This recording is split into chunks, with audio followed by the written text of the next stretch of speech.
Então, bom dia a todos. Obrigada, Pacheco, pela apresentação aí, a comissão pelo convite também.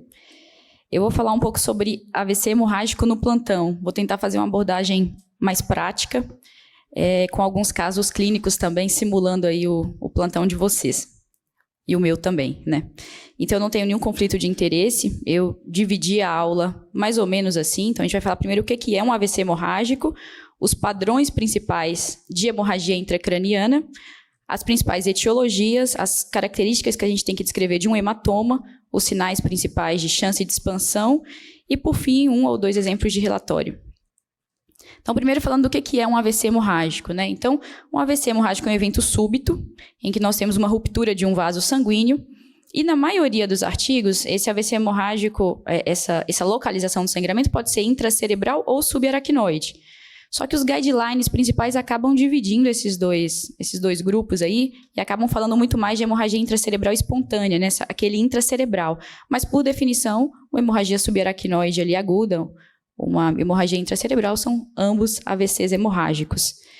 E as causas mais comuns que nós vamos ver disparado é a hipertensão arterial sistêmica, e em segundo lugar, aí, em pacientes mais velhos, né? A gente está falando aqui de adulto, a aula do Pacheco é de adulto, a minha também, deixamos aí a pediatria para o doutorado.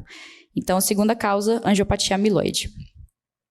Então, a apresentação clínica principal desses casos, como que esses casos chegam no plantão? É aquele paciente com uma cefaleia pior da vida, que a gente chama aí cefaleia do tipo thunderclap, que é aquele paciente que sente uma dor que aumenta e atinge o ápice em até 1 minuto, 60 segundos.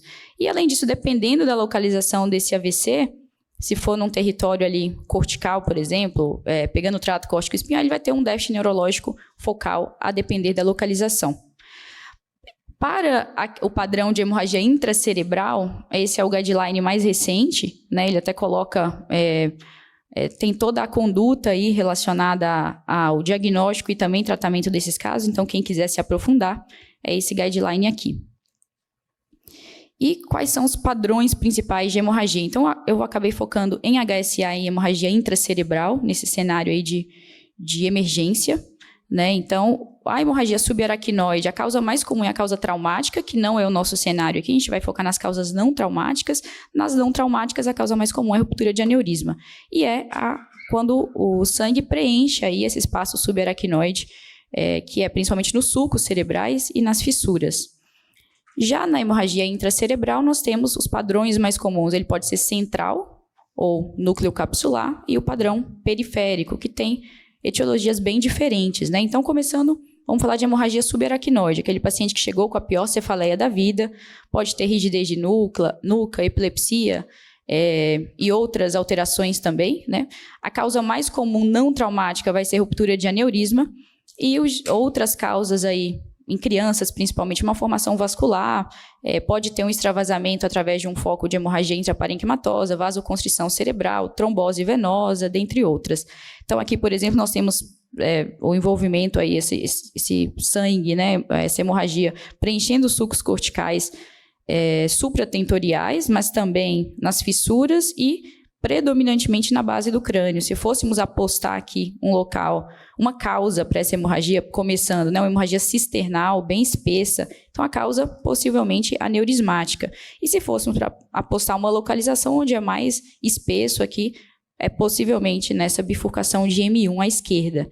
Então, essa é a causa principal e mais grave de HSA perissilviana cisternal. Vamos sempre pensar em aneurisma, ainda que não vejamos esse aneurisma, vamos repetir esse exame depois, vamos fazer uma angiografia para procurar ativamente esse aneurisma, que deve ter um aneurisma aí.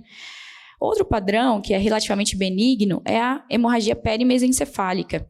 Esse daqui não se estende, a gente vai ver os critérios dela aí, mas não se estende tanto às demais fissuras, não se estende tanto ao compartimento, né, de sulcos corticais, e é bem localizado ali. E por que eu falei que é benigno? Que acredita-se que é um tipo de hemorragia venosa, autorresolutiva, não tem aneurisma associado e não tem grande mortalidade. Outro tipo são aquelas hemorragias nas convexidades, os HSA corticais, né, que estão ali nos sulcos corticais, e esse aí já tem causas bem diferentes. Geralmente não é aneurismático, a gente não tem aneurisma ali nesses vasos mais distais, exceto um aneurisma, por exemplo, infeccioso, micótico, mas isso é muito raro. Então, a gente vai pensar mais em uma síndrome de vasoconstrição, vamos pensar em uma trombose venosa, em uma vasculite, né, em outras causas aí, não aneurismáticas. Então, vamos começar aqui com o primeiro caso do plantão. Então, esse é um homem de 65 anos, com cefaleia do tipo Thunderclap, que é aquela que nós falamos, ápice em até 1 minuto, e ele tem um padrão de HSA absolutamente cisternal, né, predomínio cisternal, envolve aqui as cisternas da base do crânio e envolve também a região da fissura interhemisférica, nessa região subcalosal aqui, né? E tem um pouco até de HSA supratentorial, parece que tem. E no supratentorial, não, desculpa, nos sulcos corticais, parece que tem, mas é um marcado predomínio cisternal. Então, a gente faz a anjo aqui nesse caso e tem um aneurisma aqui na região da comunicante anterior. Então, o aneurisma de comunicante anterior é um aneurisma bem comum, né? E o padrão de apresentação de ruptura, um deles é esse daqui. Esse aqui, outro caso, aqui vejam que a gente tem esses cortes mais superiores não tem alteração praticamente. Na região perimesencefálica, um pouquinho de sangue aqui na cisterna perimesencefálica. E, basicamente, é isso. Esse paciente faz uma anjo, não tem aneurisma, uma hemorragia bem localizada, essa aqui que é o padrão daquela hemorragia perimesencefálica que eu falei, que a gente não encontra aneurisma. Então, é um padrão de apresentação, esse perimesencefálico benigno, e esse sangue aí, que é centrado nessa região, pelos critérios, ele pode até se estender um pouquinho para o forame magno, pode ir um pouco para a fissura interhemisférica anterior, pode ir para a fissura silviana, o aspecto mais proximal, e pode até ir para dentro do ventrículo, mas não pode inundar o ventrículo, não pode ter hidrocefalia e inundação ventricular. No máximo, um pouquinho de sangue ali no quarto ventrículo, ou seja, essa hemorragia tem que ser nitidamente com predomínio perimesencefálico e sem outras grandes repercussões. E, obviamente, uma anjo que não vai costumar não demonstrar aneurisma, né? Então, aqui, alguns casos que o artigo demonstra, todos eles com esse padrão aí, predominantemente perimesencefálico, sem aneurisma. Aqui, outro caso, é um HSA de sulcos corticais, então é aquele terceiro padrão que eu mostrei. Uma mulher de 25 anos, puérpera, a gente já levanta a bandeira vermelha, falou puerpério, falou eclâmpsia, pré-eclâmpsia, uso de quimioterapia, uso de drogas ali, imunossupressoras. Num paciente com uma cefaleia pior da vida, a gente vai imaginar que pode ter uma vasoconstrição acontecendo, né? Aqui um HSA parietal à esquerda, e, além disso, uma alteração de sinal também parieto-occipital, principalmente à esquerda, também nos hemisférios cerebelares, inclusive com restrição à difusão. E, como suspeitamos aí pela história clínica, vários focos de vasoconstrição, tanto em M1, A1, mas principalmente na basilar e nas cerebrais posteriores. Então, aqui uma vasoconstrição cerebral reversível se apresentando com HSA. Aqui outro caso, também já um cenário diferente, uma mulher de 60 anos, rebaixamento do nível de consciência e uma história de PCR. Então, aqui é um padrão, na verdade, mímico de HSA, né, uma pseudo-HSA, por quê? Na verdade, esse paciente tem uma hipoatenuação difusa do parênquima, tanto supra quanto infratentorial, e o que nós temos aí ainda, né, de sangue, né, tanto da circulação arterial quanto venosa, parece estar mais hiperatenuante e simula um HSA cisternal, mas que na verdade é só o normal, com um parênquima muito hipoatenuante, que é de um edema cerebral, um dano hipóxico isquêmico difuso. Quanto às etiologias principais, então eu falei bastante aqui de HSA, vamos falar um pouquinho das etiologias e do padrão intracerebral. Então, tem inúmeras etiologias, as principais no adulto, hipertensão e angiopatia amiloide, mas também MAVE, aneurisma, que também pode romper e ter hematoma intracerebral, tumor, cistos que sangram, infarto com transformação hemorrágica, vasculites, coagulopatias. Então, vários padrões aí. A classificação da stroke coloca aqui causas principais, primárias de hemorragia são hipertensiva e angiopatia amiloide. Todas essas outras que eu falei são causas secundárias. Então, isso é um pouco controverso em alguns artigos que consideram só hipertensão como a causa primária, Mas, de forma geral, a gente vai considerar assim: hipertensão, angiopatia amiloide, causas primárias, o restante, causa secundária. Então, o padrão de apresentação dessas duas são doenças que... vamos falar um pouquinho agora de hipertensão e angiopatia amiloide, né? São doenças que têm fisiopatologias muito diferentes. A doença hipertensiva, ela acontece, obviamente, por um dano devido a esses picos hipertensivos em locais onde que nós temos reduções bruscas de calibre. Então, eu tenho o M1, de M1 sai ali as lentículas estriadas, um calibre relativamente grande para vasos muito pequenos saindo. Então, se eu tenho, por exemplo, um paciente com uma pressão de 20/13, a distribuição de pressão nessa transição é muito perigosa, né? Então, é um local que a gente vai formar os aneurismas ali de Charcot-Bouchard e possivelmente sangramentos que vão ser núcleocapsulares ou centrais. Então, pega tanto esse território de perfurante núcleocapsular, tálamo, tronco, cerebelo. Já a angiopatia amiloide é uma doença que causa depósito de amiloide em artérias e arteríolas leptomeningeas. Então, são aquelas arteríolas bem periféricas que vão ficar doentes e podem romper e sangrar. Logo, o meu sangramento aqui é periférico, né? Então, a fisiopatologia justifica porque cada doença vai se apresentar de uma forma. E aqui na ressonância a gente consegue ver mais outros focos de sangramento antigos que possivelmente não aparecem no plantão. O que vai aparecer no plantão é esse exame aqui, né? Mas pega a ressonância desse paciente, tem vários outros focos de microsangramento centrais de um lado e com esse predomínio periférico na angiopatia amiloide. Então, a causa mais comum, hemorragia hipertensiva, os padrões são esses: núcleocapsular, tronco, cerebelo e tálamo. Segunda causa, angiopatia amiloide, que acontece com esse aumento da idade. Então, tem um critério de idade também para angiopatia amiloide, que hoje é maior que 50 anos.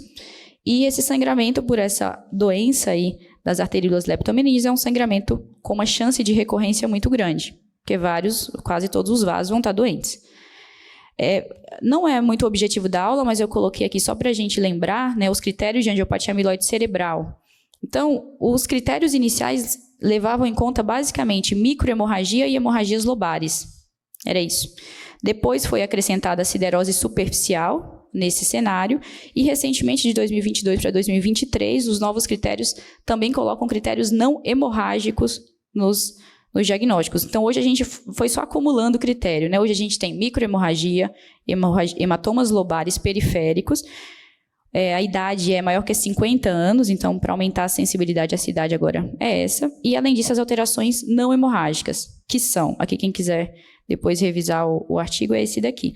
As alterações não hemorrágicas são espaços perivasculares proeminentes, principalmente na substância branca subcortical e nos centros semiovais.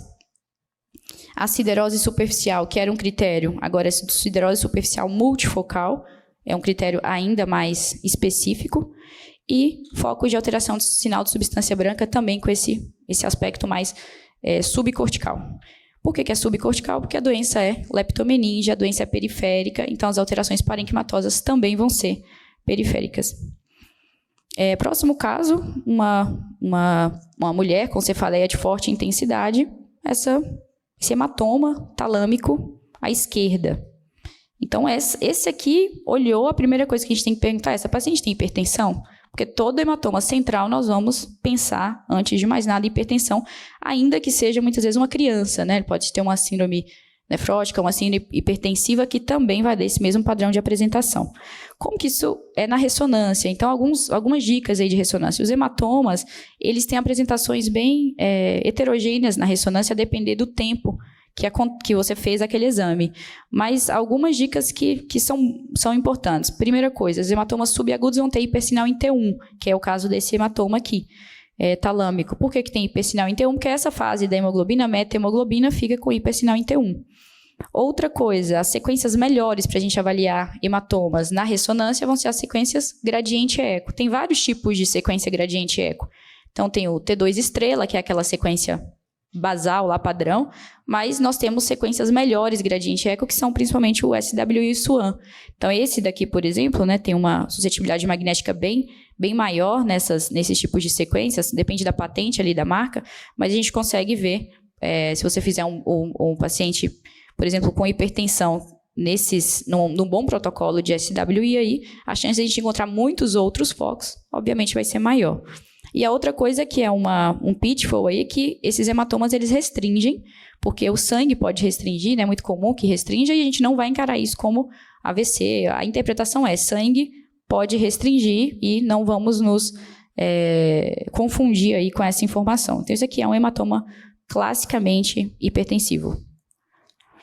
Esse outro caso aqui, um hematoma lobar, né? Lobar porque é no cérebro, no lobo ali. Então, um hematoma parietal à esquerda, bem heterogêneo. Nós vamos ver que essa característica desse hematoma prediz aí algum grau de instabilidade maior, que quanto mais heterogêneo o hematoma, mais a chance dele continuar sangrando ou estar sangrando naquele momento.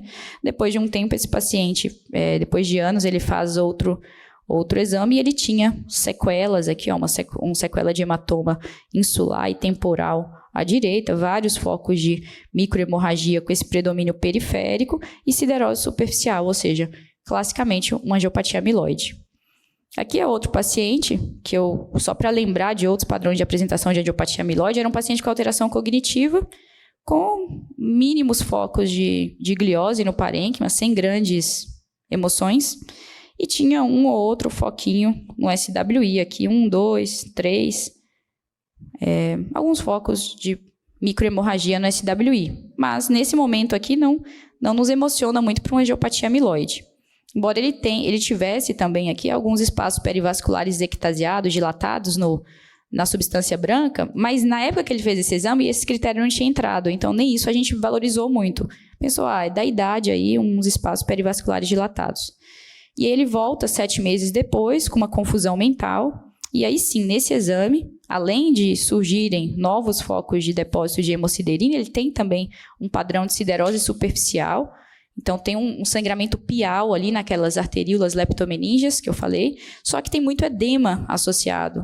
Então, muito edema até com efeito expansivo, aqui nas sequências T2 e FLE, e é um padrão aí diferente daquele lá que eu falei, de uma angiopatia amiloide inflamatória. A angiopatia amiloide, ela se apresenta ou como um AVC hemorrágico, paciente com cefaleia, thunderclap, déficit, etc., ou cronicamente com um paciente com demência, que é uma causa comum de demência vascular, ou, como nesse caso aqui, uma angiopatia amiloide inflamatória, que se apresenta com um rebaixamento de nível de consciência, uma encefalopatia, então uma alteração mais aguda / subaguda. Sobre as características do hematoma. Então, basicamente, nós vamos falar como é primeiro de tudo, onde está o hematoma, né, que eu não coloquei aí, onde está, descrever bem localização, a atenuação, se é homogêneo ou heterogêneo, quanto mais heterogêneo, mais instável, mais risco de ressangrar. Se os contornos são regulares ou irregulares, o volume sempre tem que colocar também, é um dos critérios principais de risco de expansão de hematoma, se não o principal é o volume. Se tem extensão intraventricular, se tem edema associado e efeito expansivo, e se tem sinais de expansão, de possível expansão, que a gente vai falar à frente. Então, a gente mede o hematoma pegando os 3 maiores eixos, aquela medida de qualquer coisa na radiologia mesmo, vezes 0,55 ou dividido por 2. Então, esse aqui a gente falaria que é um hematoma nucleocapsular à direita, com contornos irregulares, atenuação também ligeiramente heterogênea e com volume de X, desses 3 valores aí. Então, não esquecer de colocar esses detalhes. E em relação ao risco de expansão e fatores de mau prognóstico, né? Então, como eu falei, o principal deles é o volume. Então, sempre falar do volume. Então, volumes maiores que 30 ml já são volumes que isoladamente já predizem um maior risco de mortalidade. Mas, além disso, a escala de coma de Glasgow, a existência de hemorragia intraventricular e a idade maior que 80 anos. Isso aí são preditores independentes de mortalidade. E em relação à imagem, quais são esses critérios aí de pior prognóstico? Então, é aquele hematoma que tem umas áreas hipoatenuantes no interior, como se fossem linhas no interior ali. Por que isso é ruim, né? Porque o sangue, quando ele acaba de sangrar, ele é iso para hipoatenuante. Então, se tem ali um hematoma que sangrou hoje de manhã e hoje à tarde ele tem uns risquinhos hipoatenuantes dentro, é um sangue em atividade, está sangrando naquele exato momento, né? Então, esse é o chamado sinal do redemoinho, que é um sinal ali de sangramento em atividade. Outro sinal são aquelas ilhazinhas, aqueles focos de hemorragia ao redor do hematoma principal, a maioria das vezes descrito aí em quase todos os artigos como esse Island sign, mas tem alguns artigos atuais também que colocam esse satellite sign. Eu sempre, eu até falei isso com os residentes, né, que eu não sei porque as pessoas inventaram nomes iguais para a mesma coisa, mas aparentemente é a mesma coisa, isso daí. E o spot sign, que é visto na sequência pós-contraste, né, na sequência, aqui eu coloquei o spot sign. O que é o spot sign, antes de tudo? É um foco de extravasamento de contraste no meio do hematoma. Então, é visto pós-contraste e pode ser visto na fase arterial, mas é especialmente visto, fica mais evidente na fase mais venosa, mais tardia aí desse estudo. Então, aqui, por exemplo, o mesmo foco, né, ele fica mais evidente, tem que ser um foco descontínuo em relação a vaso, que é realmente um foco de extravasamento, de contraste. E também representa a mesma coisa do sinal do redemoinho, um sangramento em atividade, um hematoma em expansão ou com um risco grande de expansão. E, por fim, falando do relatório, eu coloquei só 2 exemplos aqui, mas aqui, por exemplo, um hematoma nucleocapsular e talâmico, principalmente à esquerda, com extensão, uma inundação ventricular associada, classicamente hipertensivo. Como que a gente descreveria? Então, a gente fala do hematoma, a localização, né, envolvendo aí, sobretudo, lentiforme e tálamo, as medidas e o volume estimado. Então, esse aqui, 20 ml. Que os contornos são irregulares, a atenuação é discretamente heterogênea e tem esses focos de hemorragia descontínuos na periferia, que são o Island sign, que predizem maior risco de expansão. Então, você está falando com a pessoa, olha bem com cuidado e trata esse paciente, dá suporte que esse hematoma vai aumentar. E falamos do edema vasogênico e das repercussões ali de herniações, etc. Então, isso aqui tem tudo que uma pessoa, um médico solicitante, né, um clínico, cirurgião, quer saber sobre esse hematoma. E, além disso, né, então esse aqui também é a mesma coisa, é um hematoma talâmico na ressonância, só que esse aqui você consegue ir um pouco além, porque você tem uma ressonância aqui que te dá informação adicional. Então, além do hematoma recente nesse caso, nós temos também focos nucleocapsulares na ponte e no cerebelo de hemorragia antiga, que te dão uma dica adicional. Olha, esse paciente tem uma doença microvascular que ele já sangrou várias vezes e ele agora teve um AVC hemorrágico e sangrou de novo. Então, nesse caso aqui, a gente consegue concluir com uma doença microvascular e, se você quiser ir além, com o padrão de imagem, dá ainda para sugerir que a possibilidade de hemorragia hipertensiva, nesse caso, é o mais provável. Então, a gente vai um pouquinho além. E de mensagens finais aí, então, AVC hemorrágico é um assunto, né, são casos muito comuns do plantão. A gente tem que reconhecer esses padrões de imagem que eu falei, de localização, das diferentes etiologias, e lembrar de colocar, descrever bem as características do hematoma, a possibilidade de expansão e todos os detalhes aí que a gente conseguir acrescentar para quem está recebendo esse exame.